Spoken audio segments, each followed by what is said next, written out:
Hello and welcome to our morning edition of Arirang News. We begin with these stories making the headlines at this hour. U.S. President Donald Trump says Washington will eventually recover Iran's stockpile of highly enriched uranium, saying the U.S. will take and destroy it. This comes despite reports that Iran's supreme leader has insisted none of the material can leave the country.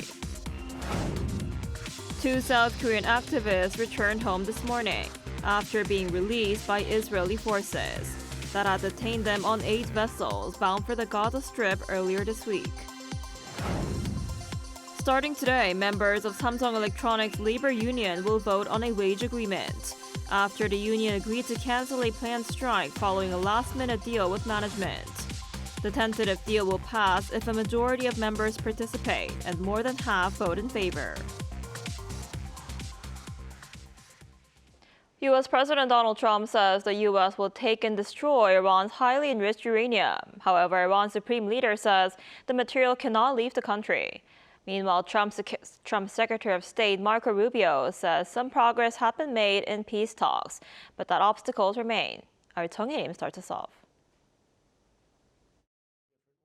The U.S. and Iran remain locked in opposition over control of the Strait of Hormuz and Tehran's nuclear program. Speaking at the White House on Thursday, U.S. President Donald Trump said Iran would not be allowed to keep its stockpile of highly enriched uranium and reaffirmed Washington's belief that it will be used for a nuclear weapon. No, we get the highly enriched. We will get it. We don't need it. We don't want it. We'll probably destroy it after we get it, but we're not going to let them have it. Iran, however, insists that its nuclear ambitions are purely for civilian purposes. According to Reuters, Supreme Leader Mojtaba Khamenei has directed officials not to allow the enriched uranium, which is believed to total 440 kilograms, to leave the country. Iranian leadership reportedly believes that surrendering the stockpile would leave the country vulnerable to future U.S. or Israeli attacks.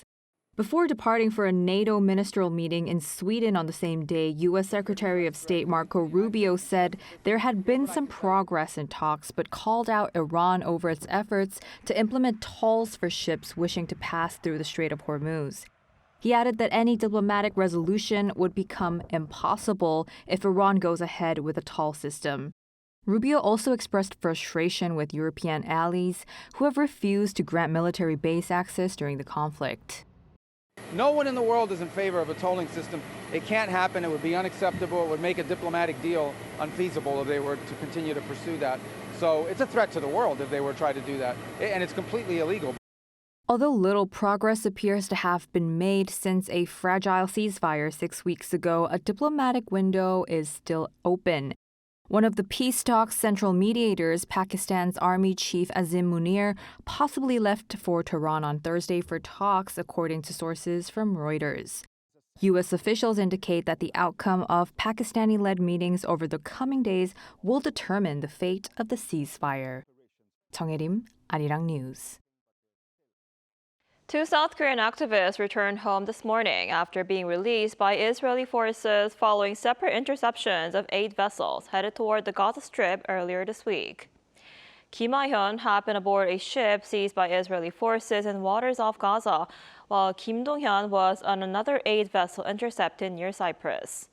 The two were released on Wednesday and traveled back to South Korea together, arriving at Incheon International Airport at 6:24 a.m. this morning.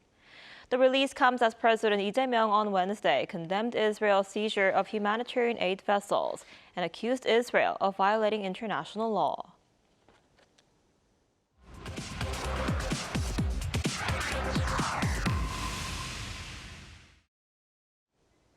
Russia's President Vladimir Putin was in Beijing this week to meet with his Chinese counterpart Xi Jinping.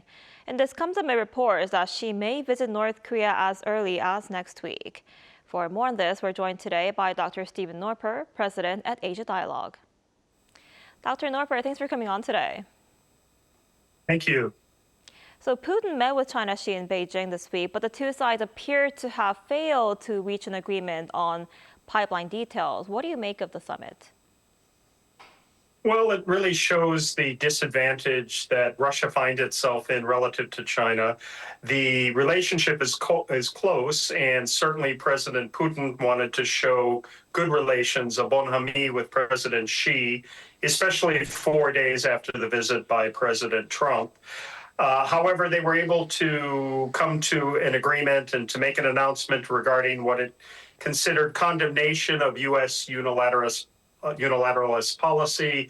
It expressed concern about the lack of an arms control agreement. It expressed concern about U.S. intentions by way of a Golden Dome, a nuclear shield, as well as U.S. defenses in space. But in reality, Putin did not get what he really would have hoped for, which is the pipeline, the second that would have gone through Mongolia to China and significantly increased Russian oil exports to China. But China wants to see more specificity in terms of pricing, in terms of contracts and guarantees. So there is some imbalance there, despite the fact that the two leaders agreed on geopolitical issues. Right, and they also talked about maintaining peace on the Korean Peninsula and that they're against sanctions on North Korea. So what message are they trying to send, and what does this tell us about their relationship with North Korea? Well, certainly, they've continued to advocate against sanctions. The sanctions regime has weakened as a result of Chinese and Russian cooperation. But we need to remember that right now, the closer relationship is between Russia and North Korea. The DPRK has bolstered its relationship after President Putin met with North Korean leader Kim Jong-un back 2 summers ago. And so as a result, the North Koreans have been supportive of Russia's war in Ukraine, sending troops to Donetsk and also a missile and other technology, hoping for foodstuff, fuel, and Russian technology in turn.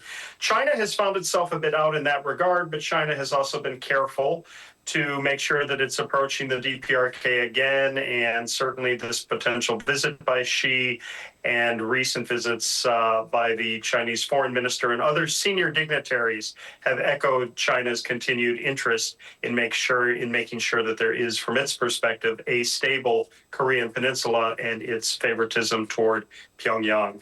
So there's a carefully managed dance here where Pyongyang, Moscow have the closer ties at the moment. Right, and like you mentioned, this summit between Putin and Xi comes just days after Trump's visit to Beijing. Does the timing of the meeting have any significance? No, in the regard that the original Trump visit was supposed to have been in March, and this was long scheduled. However, in actuality, it does, because it allows President Putin and President Xi to celebrate their close relationship. There have been 40 visits by the two in terms of their meetings. President Putin was just in China last September.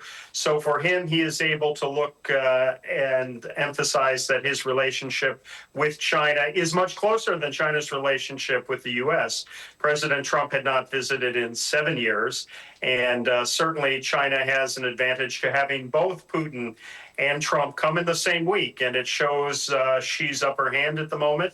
He's in relative strength, whereas Putin is distracted in Ukraine with the war going badly. And of course, Trump is distracted in Iran with the closure of the Strait of Hormuz. So China finds itself in the strongest position of the three. And President Xi was quick to move on that in hosting both leaders. Earlier this year, the EU also sent a number of leaders. So China has been entertaining a number of dignitaries of late on many issues, geosecurity, but also political and economic. And so this reflects Russia's continued resilience with China and at the same time an ability to temper, from Russia's view, the Trump visit. I see. And Dr. Norberg, before I let you go, President Xi is reportedly expected to visit North Korea as early as next week. What do you think that would signify? Because some analysts see this trip as a response to Japan's Prime Minister Takaichi's push for a more assertive security posture. What's your take on this? Well, certainly, and we've just had a very important meeting this week between President Xi and Prime Minister Takaichi. China may ostensibly use that as the excuse to go to Pyongyang, but remember, China is equally concerned about Russia's relationship with Pyongyang, and so it may see leverage and an ability to look like it is still in maximum influence when it comes to the DPRK. What will be interesting is Kim Jong-un's response, because he would be meeting with Xi again. He has met repeatedly now with Putin and senior Russian officials, and perhaps this is a way and an invitation for him to think about meeting with President Trump, a Kim Jong-un Trump meeting. And from the perspective of the DPRK, that might be a fair balance and allow the DPRK leader a chance to leverage himself on the world stage the way he did on the 80th anniversary of the end of World War II last year in his meeting with Xi and Putin. Right, we'll have to see how that goes next week. All right, Dr. Norper, thank you so much for coming on today. We appreciate it. Thank you. Always a pleasure.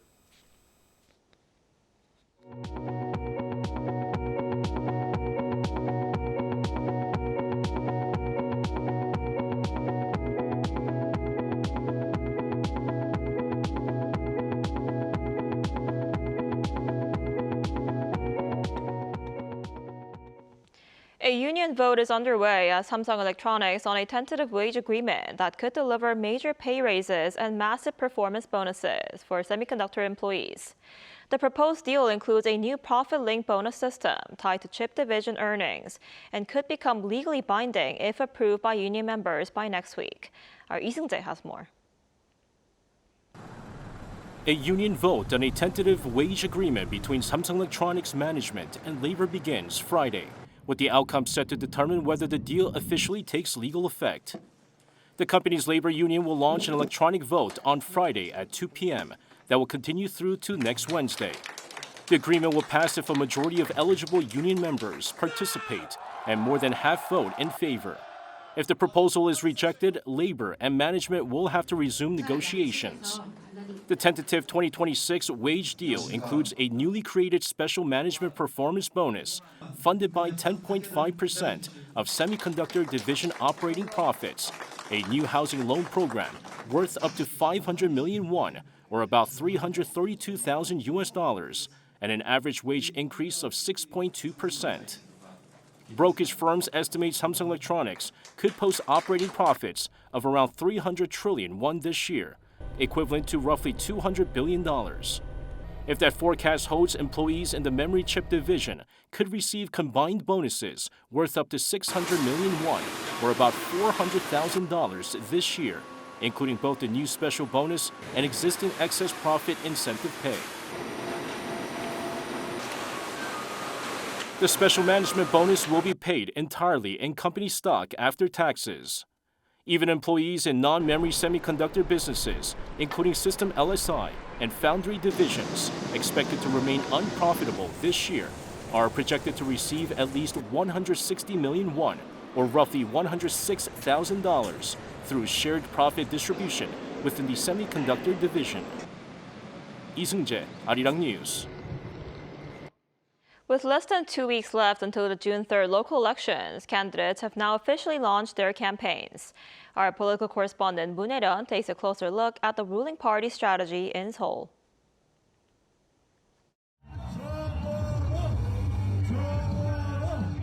Waves of blue swept through South Korea's capital region on Thursday as the ruling Democratic Party launched its sprint to polling day, the first day of official campaigning for the June 3rd local elections. In Seoul, Democratic Party mayoral candidate Chong launched his campaign on his political home turf in Songdong-gu district as its former district chief, citing zero major safety incidents over 5 consecutive years and its emergence as one of Seoul's most economically vibrant areas. With 13 days of official campaigning now underway, Seoul mayoral candidate Chong is taking his message directly to voters, hitting the streets at some of the city's busiest hubs. Chong called the election a verdict on incumbent Mayor Oh Se-hoon's record, broken housing promises, a stagnating local economy, and a string of major safety incidents, and pledged to expand his success in Songdong-gu district across the entirety of the city to change Seoul. In a democracy, elections are simple. You keep the people who do their jobs well, and you replace the ones who don't. Party leadership also rallied behind Gyeonggi-do Province gubernatorial candidate Choo Mi-ae, with Chairman Chung Cheong-rae joining her on the trail after starting the day alongside Chung Won-ho. The DP is targeting a sweep in the first nationwide vote since President Lee Jae-myung took office, with the capital region among the most closely watched battlegrounds. Moon Hae-ryun, Arirang News. Meanwhile, Seoul mayoral candidate Oh Se-hoon of the main opposition People Power Party focused his first day of campaigning on reconstruction and redevelopment zones, underscoring his housing policy agenda. Our An Sung-jin reports.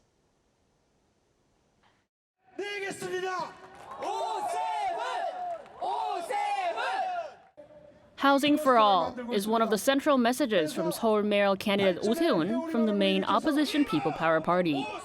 The slogan captured Oh's first campaign stop as the incumbent mayor chose Gangbuk-do district as a symbolic starting point of his race.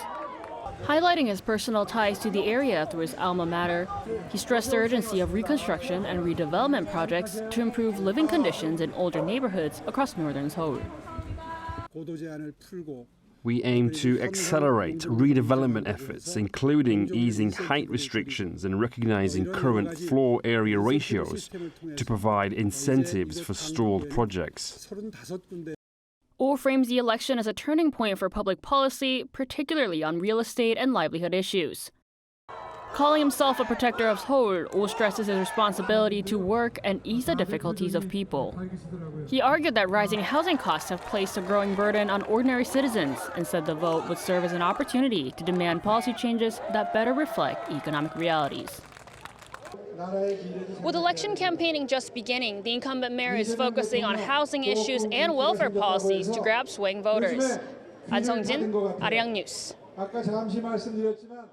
The Korean government froze fuel price ceilings for a fourth consecutive round amid stable oil supplies on Thursday, while extending fuel tax cuts for another 2 months in an effort to ease inflationary pressure. Our Choi Young-in has the details. Fuel tax cuts in South Korea will remain as they are through the end of July, as the government moves to ease inflationary pressure and reduce the burden on households. The decision was made during a task force meeting on Thursday. We will extend the fuel tax cuts, originally set to expire at the end of this month, through the end of July, and make every effort to ease the public's fuel cost burdens. Under the plan originally set to expire at the end of May, the current 15% cut on gasoline and the 25% reduction on diesel will both be extended. In price terms, the cuts translate to a reduction of 122 won per liter for gasoline, 145 won per liter for diesel. In particular, a larger reduction has been applied to diesel, which is considered essential for industries and logistics. The government first introduced the fuel tax cuts at the current levels on March 27th, following the outbreak of the conflict in the Middle East, up from the previous 7 to 10% range. Uncertainty surrounding the Middle East conflict continues. Producer prices are rising, upward pressure on consumer inflation is growing. The government will remain highly vigilant, restore market order, and do its utmost to stabilize prices and ease the burden on people's livelihoods. Meanwhile, the fuel price cap will remain at 1,934 won per liter for retailers, around $1.28, and diesel would stay at 1,923 won. Household kerosene will stay at 1,530 won per liter. The government's sixth fuel price cap will take effect at midnight on May 22nd. In addition, the government decided to extend the adjustment cycle from every 2 weeks to 4, considering the continued instability in the Middle East and international oil prices. Choi Young-in, Arirang News.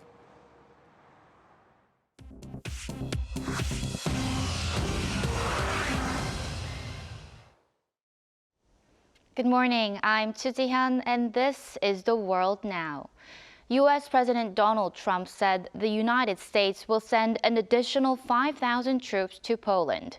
Trump on Thursday said the reason for the decision was his personal relationship with Poland's newly elected President Karol Nawrocki, whom he said is, quote, proud to endorse. The announcement comes 2 days after Vice President J.D. Vance had said the deployment had been delayed. The U.S. had been expected to scale back its troop presence in Europe following Trump's demands that NATO play a greater role in its own defense. Ebola has been confirmed in the Democratic Republic of Congo's South Kivu province, hundreds of kilometers from the outbreak's epicenter in Ituri. The outbreak has now killed 160 people, with 670 suspected cases. Uganda has suspended flights to Congo as a precaution. In the town of Rampara, police fired warning shots and tear gas after the family of a suspected Ebola victim refused a safe burial and protesters burned down 2 medical treatment tents. 6 patients being treated inside were moved to hospital. Experts say confirmed cases likely represent only the tip of the iceberg. A French appeals court handed down a guilty verdict on Thursday against Air France and Airbus over the worst aviation disaster in French history. In 2009, a flight from Rio de Janeiro to Paris went down in the Atlantic Ocean, killing all 228 people aboard. Investigators found that the crash was due to the pilots stalling the plane while trying to deal with iced-up sensors. The court handed down a fine of $261,000 to each company, widely dismissed as a token penalty given the company's revenues. Both companies announced they would take the case to France's highest court. Chicago's Field Museum opens the Pokémon Fossil Museum on Friday, the first time the Japanese exhibition has been displayed outside Japan. The exhibit compares real ancient fossils with fossil-based Pokémon characters from the video game series. It was developed by Japan's National Museum of Nature and Science and the Pokémon Company. The exhibit runs until April 2027.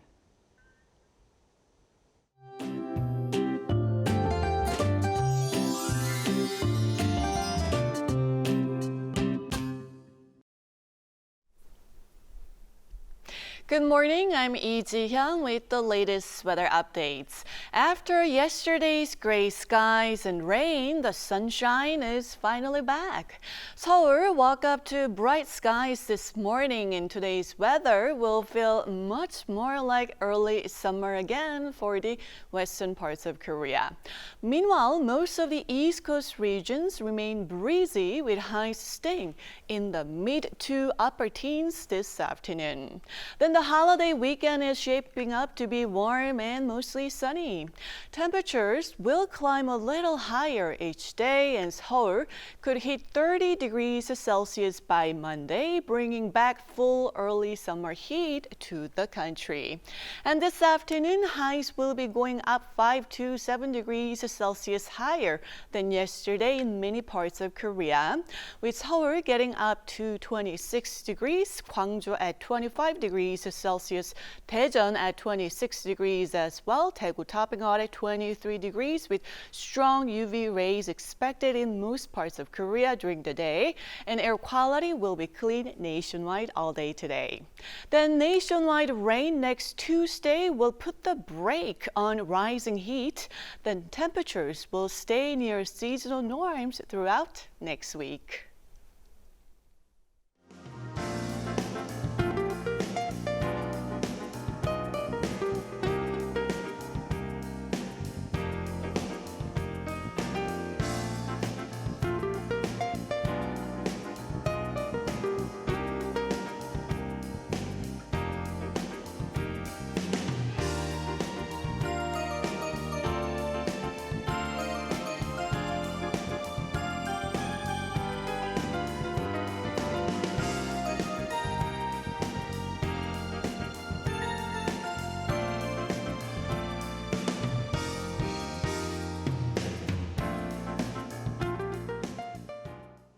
That's all we have for this morning. Arirang News will be back at noon Korea time. Thanks for watching.